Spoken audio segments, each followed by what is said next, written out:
എല്ലാവർക്കും നമസ്കാരം. എല്ലാവർക്കും സുഖമാണെന്ന് കരുതുന്നു. ഞാൻ ഇന്നിവിടെ ക്രിസ്മസിനെ പറ്റിയാണ് സംസാരിക്കാൻ പോകുന്നത്. നമുക്കെല്ലാവർക്കും വളരെ പ്രിയമായ ഒരു ദിനമാണ് ക്രിസ്മസ്. നമുക്ക് മാത്രമല്ല, ക്രിസ്തീയ മതം പാലിക്കാത്ത ഒരാൾക്ക് വരെ വളരെ സന്തോഷമേറിയ ഒരു ദിനമാണ് ക്രിസ്മസ്.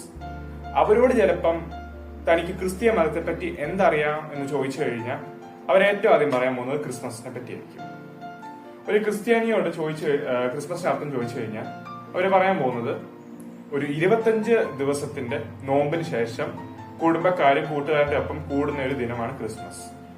ക്രിസ്മസ് എന്നത് വലിയൊരു ക്രിസ്മസ് ട്രീ വെക്കുന്നതും വലിയൊരു പുൽക്കൂട് ഉണ്ടാക്കുന്നതും കരോൾ സിംഗിങ് നടത്തുന്നതും ഇതൊക്കെയാണ് ക്രിസ്മസ് എന്നവർ പറയും. എന്നാൽ ക്രിസ്മസിന് ശരിയായ അർത്ഥം നമ്മൾ പലപ്പോഴും മറന്നു പോകാറുണ്ട്. ശരിയാണ്, പുൽക്കൂട് വെക്കുന്നതും ക്രിസ്മസ് ട്രീ വെക്കുന്നതും ഇതെല്ലാം ക്രിസ്മസിന്റെ പല ഭാഗങ്ങളാണ്. എന്നാൽ ഒരു പുൽക്കൂട് വെച്ചുകൊണ്ട് നമ്മൾ ക്രിസ്മസിന്റെ ശരിയായ അർത്ഥം മനസ്സിലാക്കുന്നില്ല.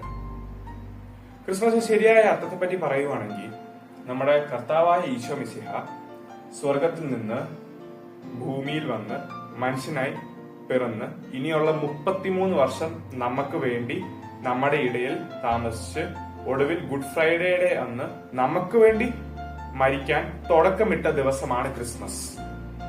ഇതാണ് ക്രിസ്മസിന്റെ